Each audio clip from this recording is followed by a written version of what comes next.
السلام علیکم، بسم اللہ والصلاۃ والسلام علی رسول اللہ، اما بعد، فاعوذ باللہ من الشیطان الرجیم۔ جیسا کہ ہم یہ لیکچر چل رہا تھا بدعت کے متعلق، اب اس کے بدعت کے رواج پانے کے اسباب کیا ہیں، یعنی بدعت کیوں یہ پیدا ہوتی ہے، اس کی کیا وجہ ہے۔ اس کی سب سے پہلی یہ ہے کہ بدعات کی تردید میں علماء حق کا تساہل، وہ سستی کر رہے ہیں، اور علماء سوء کی طرف سے قیادت نیز مالی فائد کے حصول کی خاطر بدعات کی تحسین و تزیین کرتے ہیں۔ یعنی علماء اس کو ترجیح نہیں دیتے، علماء عوام کو یہ بتاتے نہیں ہیں کہ تم کام غلط کر رہے ہو، یہ دین میں نہیں ہے، یہ دین نہیں ہے۔ علماء اس میں سستی برت رہے ہیں، اس وجہ سے بھی بدعت کا جب علماء نے روکنا نہیں ہے تو پھر لوگوں نے نیکی سمجھ کے کرتے رہنا ہے، تو بدعات پھر زیادہ رواج پائیں گی، یہ ایک وجہ ہے۔ دوسرے نمبر پہ ہے عوام کی حمایت حاصل کرنے کے لیے حکمرانوں کی طرف سے بدعات کی تائید، یعنی جو نیا کام ایک شروع ہوتا ہے نا بدعت، تو حکمران اس کی تائید کر، ہاں یہ کام بہت اچھا ہے، یہ کام بہت اچھا ہے، تو عوام میں جو پختگی پیدا ہو جاتی ہے، کہتے ہیں ہاں جب اس نے کہہ دیا تو بات واقعتاً ٹھیک ہے، تو یہ بھی بدعت کو پروموٹ کرتی ہے۔ اب تیسرے نمبر پہ ہے، یہ آپ نے لکھنے ہیں، علم کے بغیر فتویٰ، علم کے بغیر فتویٰ، تعلیم و ارشاد و دعوت و تبلیغ، یعنی ایک شخص کے پاس علم ہی نہیں ہے، وہ آپ کو پڑھانے پہ لگا ہوا ہے، وہ آپ کو لیکچر دینے پہ لگا ہوا ہے، آپ کو بات سمجھانے پہ لگا ہوا ہے، تو جب علم نہیں ہوگا، علم کے بغیر فتوے دیں گے، علم کے بغیر سوالوں کے جواب دیں گے، بغیر دلیل کے دیں گے، تو اس وقت بھی بدعات رواج پائیں گی۔ چوتھے نمبر پہ ہے کہ سنت سے جہالت، یعنی سنت کے مقام و مرتبہ، یعنی جو حدیثیں ہیں کچھ صحیح ہیں، ضعیف ہیں، مقبول ہیں، مردود ہیں، ان کی تمیز سے ناواقفیت، یعنی پتہ ہی نہیں ہے جس چیز کا، جس حدیث کا وہ ریفرنس دے رہا ہے، وہ پتہ ہی نہیں ہے وہ ریفرنس ٹھیک بھی ہے کہ نہیں، وہ حدیث صحیح بھی ہے یا ضعیف ہے، وہ کس درجے کی ہے، اس کا جو جس حدیث کے سٹیپس ہیں، کچھ صحیح ہونا، ضعیف ہونا، مقبول ہونا، مردود ہونا، یہ ساری اس کے اور بھی زیادہ بھی آتے ہیں، لیکن اس سے جب حدیث کا پتہ ہی نہیں ہے، ان کی جو اصطلاحات ہیں ان سے ناواقف ہے، تو پھر بھی وہ بدعت کو، یعنی ایک ضعیف روایت آ گئی، یہ کام آپ صلی اللہ علیہ وسلم نے کیا تھا، جبکہ وہ حدیث ہی صحیح نہیں ہے، حدیث ہی صحیح نہیں ہے، تو جب اسے پتہ ہی نہیں حدیث صحیح ہے کہ نہیں، اس نے اس پر عمل شروع کر دیا، پھر وہ کیا بن جاتا ہے، بدعت بن جاتا ہے۔ اب پانچویں نمبر پہ ہے بدعت جو رواج پاتی ہے، اس کا سبب کیا ہے کہ اپنی خواہشات کی پیروی کرنا، اپنی، یعنی فار ایگزامپل میں سمجھتا ہوں کہ یار یہ کام بہت اچھا ہے، میں اپنے گمان سے کہہ رہا ہوں یہ کام بہت اچھا ہے، تو میں یہ کام شروع کر دیتا ہوں، میں یہ دین سمجھ کے یہ کام شروع کر، فار میں کہتا ہوں کہ کوئی ایک مسجد سے، جس طرح انہوں نے صحابہ نے کیا تھا اس طرح کا، میں کہتا ہوں کہ یار یہ کام جو ہے نا، نماز کے بعد فوراً یہ کام کرنا چاہیے، کوئی بھی نیک کام میں اس طرح کا جو اللہ کے رسول نے نہیں کیا، ٹھیک ہے، یا نماز کے اندر ہی میں ایسا کام کہہ دوں آپ سے کہ یہ کرنا چاہیے جو اللہ کے رسول نے نماز میں کام وہ یا نہیں کیا، یعنی تین میں ایک رقم میں 2 سجدے، میں 3 سجدے شروع کر دوں، سجدہ کرنا گناہ تو نہیں ہے نا، میں 3 سجدے شروع کر دوں، تو اس میں تو اپنی طرف سے یہ ثواب ہی سمجھ رہا ہوں نا، لیکن اللہ کے رسول کی سنت تو نہیں ہے، اللہ کے رسول نے 3 سجدے کیے تو نہیں ایک رکعت میں، تو اپنی یہ کیا ہو جائے گی، بدعت ہو جائے گی، یعنی اپنی خواہشات کی پیروی کرنا، اپنی مرضی سے جسے اچھا سمجھنا وہ کام شروع، ایسا نہیں، بلکہ کام وہی کرنا جو اللہ اور اس کے رسول کے جس پہ سٹیمپ لگی ہوئی ہے۔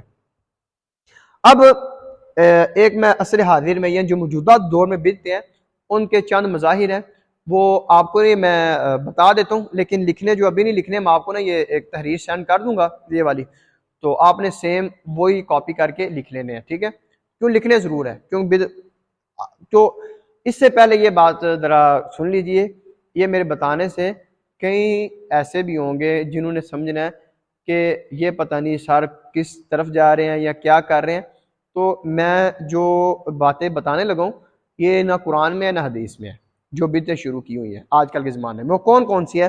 سب سے پہلی ہے اذان سے پہلے یا بعد میں مخصوص درود پڑھنا، اذان ہوتی ہے، اذان سے پہلے کیا پڑھا جاتا ہے؟ الصلاۃ والسلام علیکہ یا رسول، یہ چیز پڑھی جاتی ہے۔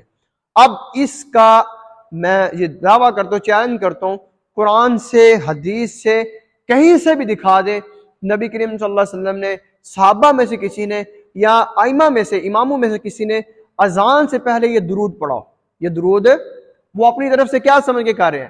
نیکی سمجھ کے کر رہے ہیں نا، درود پڑھنا غلط بات تو نہیں ہے، نیکی سمجھ کے کر رہے ہیں، لیکن بدعت کس اعتبار سے ہے؟ کیونکہ جب اللہ نے حکم نہیں دیا، اللہ کے رسول نے حضرت بلال کو جب کہا، کتنے صحابہ اذان دیتے رہے، کسی نے یہ کام نہیں کیا، ڈائریکٹ انہوں نے اذان دی ہے، اللہ اکبر سے دی ہے، اذان کے بعد آپ صلی اللہ علیہ وسلم نے درود کا کہا، دعا کا کہا، وہ پڑھتے ہیں، لیکن اذان سے پہلے درود کا ثبوت نہیں ملتا، لہذا یہ کیا ٹھہرے گی؟ بدعت ٹھہرے گی۔ اب دوسرے نمبر پہ ہے عید میلاد النبی کا انعقاد کرنا اور استقبال کھڑے ہو۔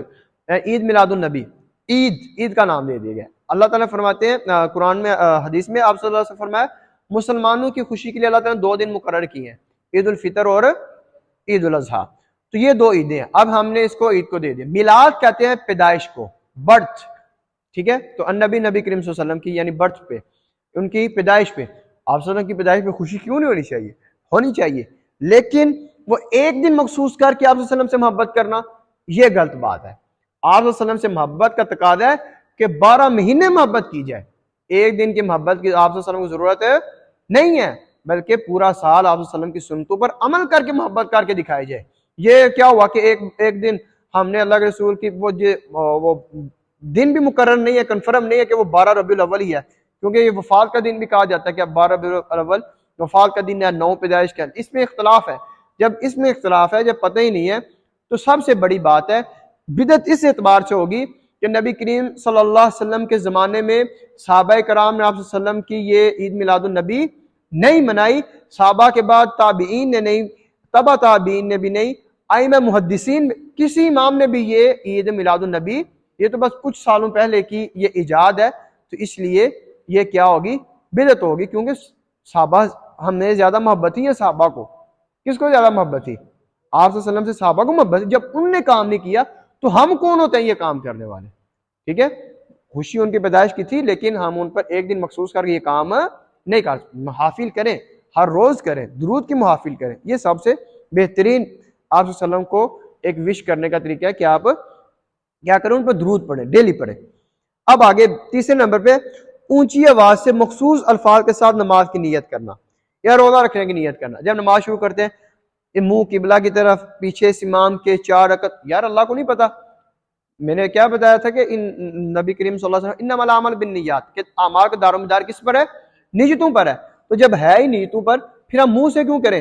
دل میں نہیں پتا ہم کون سی نماز پڑھ رہے ہیں، دل کے ارادے، نیت کس چیز کا نام ہے؟ دل کے ارادے کا نام ہے، نہ کہ زبان سے۔ اگر نماز کے وقت کرتے ہیں تو دوسرے نیک کام کے وقت بھی کیا کریں، وضو کرنا نیک کام ہے نا، تو وضو کرتے وقت منہ سے نیت کیا کریں۔ مسجد کی طرف آتے ہیں تو اس وقت بھی نیت کیا کہ میں فلاں مسجد کی طرف فلاں گلی میں اس طرح کر کے جانے لگوں، اس وقت بھی کیا کریں۔ نماز کے ساتھ مخصوص کس نے کی ہے؟ اللہ کے رسول نے اس طرح پڑھی ہے یا صحابہ نے؟ کسی نے نہیں پڑھی، تو پھر کیوں اس کو پروموٹ کیا جا رہا ہے؟ اب آگے یا ایک روزے کی نیت کی نویت الصوم من شہر رمضان، اس طرح کی جاتی ہے کہ مجھے تو آتی نہیں کیونکہ یہ حدیث ثابت نہیں ہے، نہ قرآن میں، پھر ہم پڑھتے بھی نہیں۔ اس سے کی جاتی ہے کل کے روزے کی، غدن کا لفظ ہوتا ہے، غدن جو آنے والا کل ہوتا ہے، جس سے انگلش میں ٹمارو کہتے ہیں۔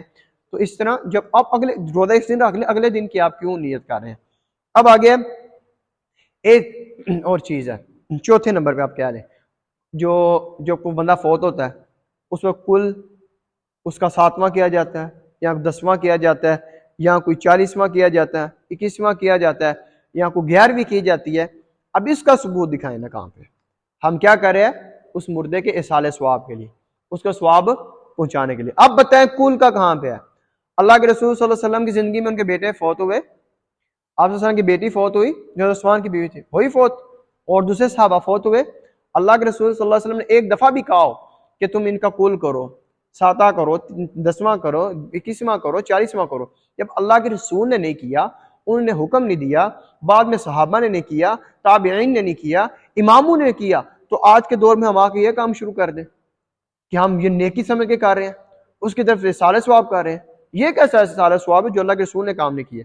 اصالہ ثواب کرنا ہے تو اس طرح کے جو اللہ کے رسول نے بتایا، وہ کیا ہے کہ نیک اولاد ہے دعا کرے، یا نیک اولاد ہے ان کی طرف سے صدقہ کرے، یہ فائدہ اس کو دے گا، یہ اصالہ ثواب ہے، نہ کہ یہ مخصوص دن کر کے ان کے نام پہ یہ کام کرنا۔ یہ ساری بدعات ہی میں یہ کام آئیں گے۔ بدعت کیوں ہے؟ کیونکہ وہ نیکی سمجھ کے کر رہے ہیں، لیکن جب اللہ کے رسول نے نہیں کیا تو پھر ہم وہ کام نہیں کر سکتے۔ اب آگے وضو کرتے وقت گردن کا مسح کرنا، وضو کرتے وقت اس طرح کرتے ہیں کچھ۔ اب بتائیں اللہ کے رسول نے کی ہے؟ کسی صحابہ نے کی ہے؟ کسی نہ قرآن میں نہ حدیث میں۔ جب کیا ہی نہیں تو پھر ہم کیوں کریں؟ یہ بھی بدعت ہے۔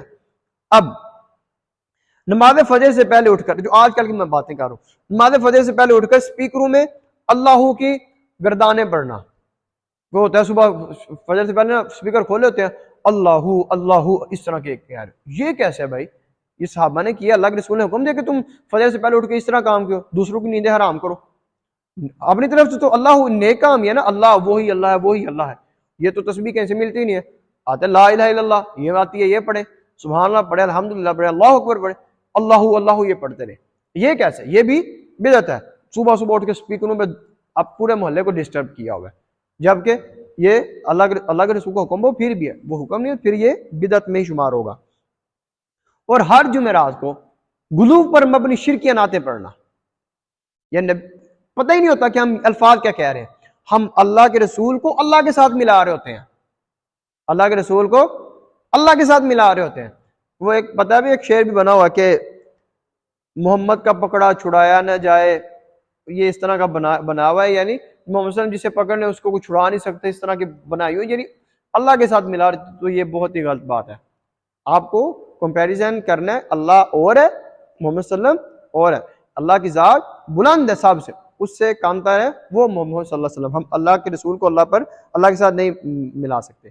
اب 8ویں نمبر پہ ہے مختلف مقامات پر، مزارات پر، نشانات پر، آستانوں پر جا کر کچھ کیا کرتے ہیں؟ ذبح کرتے ہیں. کوئی مرغی دے رہا ہے، کوئی بکرا دے رہا ہے، کوئی گائے دے رہا ہے، یہ بھی ایک شرک ہے. ٹھیک ہے، بدعت کے ساتھ یہ کیا ہے؟ شرک ہے. اللہ کے علاوہ آپ کسی اور کے در پہ جا کے کیوں کر رہے ہیں؟ پھر کہتے ہیں ہم اللہ کے نام پہ ہی کر رہے ہیں، کہتے ہیں ہم کرتے تو اللہ کا نام لے کر ہی ہیں. اب ان سے پوچھئے کہ نبی کریم صلی اللہ علیہ وسلم کے زمانے میں ایک صحابی تھے، وہ کہتے ہیں کہ میرے جاہلیت میں میں نے ایک نظر مانی تھی کہ میں فلاں جگہ پہ نا جانور ذبح کروں گا، فلاں جگہ پہ جانور ذبح کروں گا. تو آپ صلی اللہ علیہ وسلم نے فرمایا کہ جاہلیت میں کیا وہاں پہ کچھ اس طرح کے عرس میلہ کوئی اس طرح کام ہوتا تو نہیں رہا وہاں پہ اس طرح جانور ذبح؟ کہتے ہیں نہیں.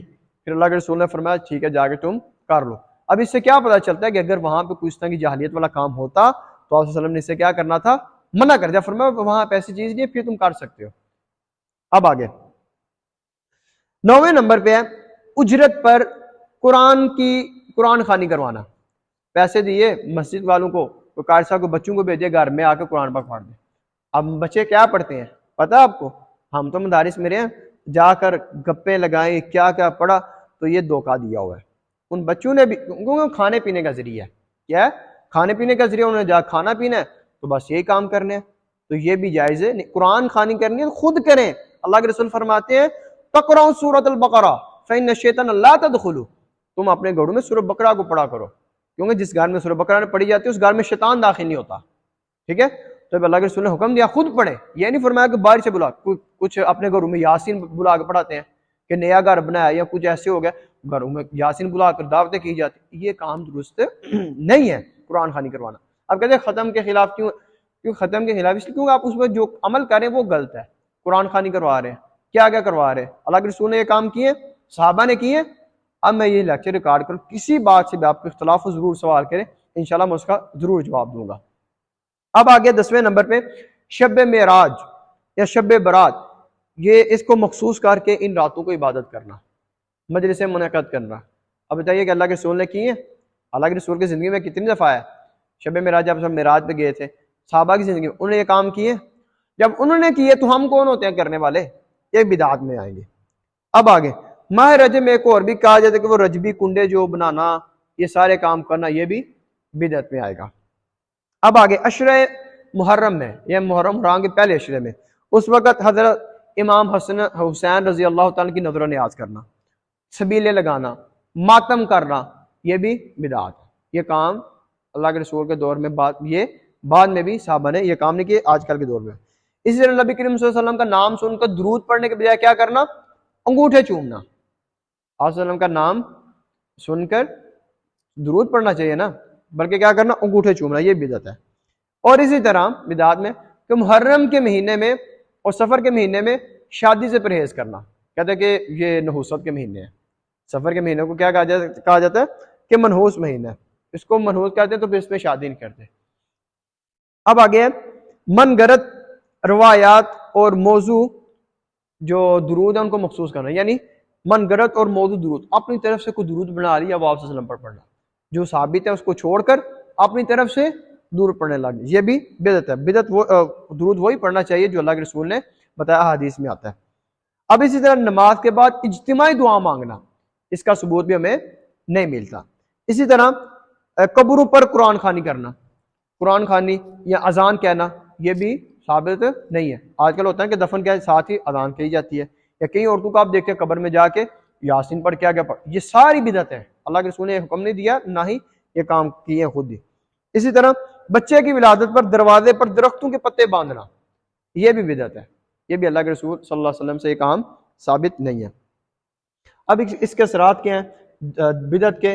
سنتوں کا مردہ ہو جانا، ان سنتیں ختم ہو جاتی ہیں جب بدعات کو آپ نے ترجیح دے دی، پھر آپ کو سنتوں کی پرواہ نہیں ہے۔ اسی طرح دوسرے نمبر پہ ہے ترک کتاب و سنت، آپ کتاب و سنت کو چھوڑ دیتے ہیں۔ ان میں 3 پوائنٹ لکھے ہیں کہ کتاب و سنت سے کیا چھوڑنے سے مراد کیا ہے کہ علم و ہدایت اور ایمان و یقین تلاش نہ کرنا، قرآن سے ایمان بھی یقین بھی یہ چیزیں تلاش نہ کرنا۔ اسی طرح اختلافات کے وقت ان سے فیصلے نہ لینے جانا، اور ان کا فیصلہ جب ہو جائے کہ قرآن حدیث میں یہ ہے، اگر بالفرض چلیں گے تو اس کو تسلیم ہی نہ کرنا، یہ ترک کتاب و سنت ہے۔ اور تیسرے نمبر میں ان سے دل ہو گیا، کتاب و سنت سے دل کی بیماری، دل کی بیماریاں کون سی ہیں؟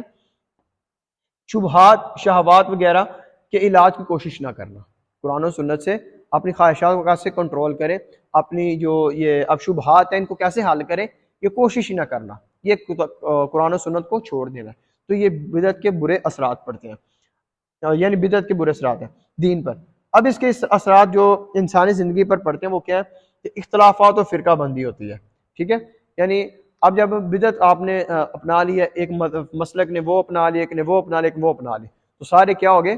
یعنی ایک بدعت پر اکٹھے نہیں ہوئے، متفق نہیں ہوئے، ایک کہتا ہے یہ ٹھیک ہے، دوسرا کہتا ہے نہیں یہ ٹھیک ہے، تیسرا کہتا تو یہ سارے کیا ہو گئے؟ اختلافات ہو گئے، سارے فرقوں میں بٹ گئے۔ اب آگے کیا ہے کہ آفات و مصائب، بدعت کی وجہ سے آفات بھی آتی ہیں، مصائب بھی آتی ہیں، جس کے متعلق آتا ہے قل هو القادر علی ان یبعث علیکم عذابا من فوق، یعنی اللہ تعالیٰ عذاب بھیجے گا، کیوں؟ کیونکہ آپ نے اس کی پیروی نہیں کی، آپ نے طرح طرح کے اور کام قرآن و حدیث کو چھوڑ کر کام شروع کر دیے، اس لیے آپ پر عذاب بھی آ سکتے ہیں۔ اللہ سے دعا ہے اللہ رب العزت ہمیں صحیح معنوں میں قرآن و حدیث کو سمجھنے کی اور اس پر عمل پیرا ہونے کی توفیق عطا فرمائے۔ وما توفیق الا باللہ، علیہ توکلت و الیہ انیب۔